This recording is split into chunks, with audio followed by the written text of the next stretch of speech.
Pada kesempatan kali ini, saya akan sharing mengenai tidak ada yang menyakitimu. Kamu terluka karena harapan dan pikiranmu sendiri.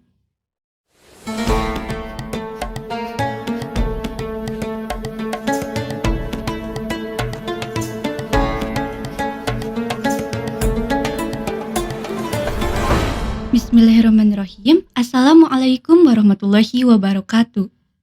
Alhamdulillahirabbil alamin. Wassalatu wassalamu ala asyrafil anbiya'i wal mursalin wa ala alihi wasahbihi ajmain amma ba'du. Segala puji bagi Allah yang telah memberikan rahmat kepada kita sehingga kita bisa sering kembali di bulan suci Ramadan ini.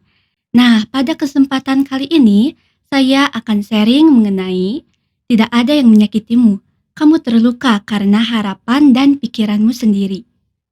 Bagaimana membersihkan hati dari penyakit-penyakit tazkiyatun nufus? Dalam bahasa ulama disebut tazkiyatun nufus. Penyakit hati dalam bahasa Arab disebut marad atau amrod. Dalam Quran surah Al-Baqarah ayat 10, Allah berfirman, A'udzu billahi minasy syaithanir rajim. Bismillahirrahmanirrahim.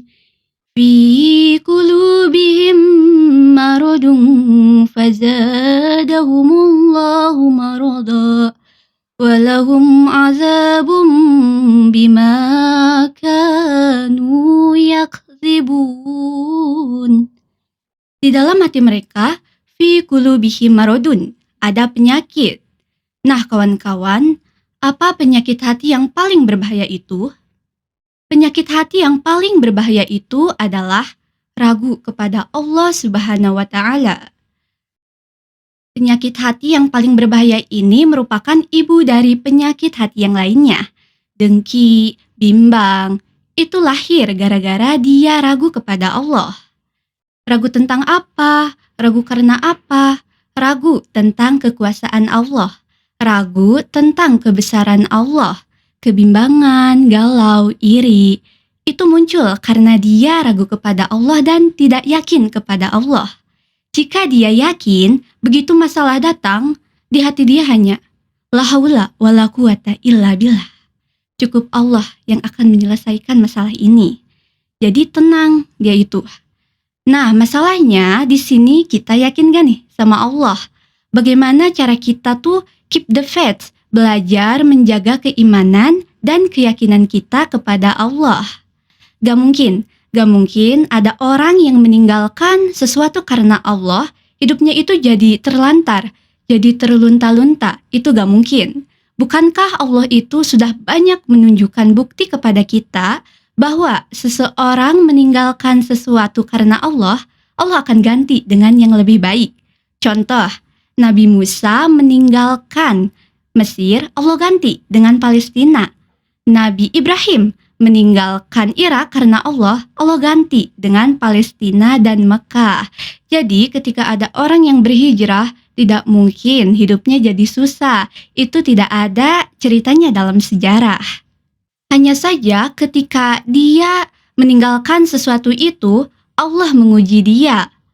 Di ujian inilah banyak orang yang patah, banyak orang yang seperti Bani Israel yang sering berkata, kalau tau kayak gini, mending balik lagi aja kayak dulu.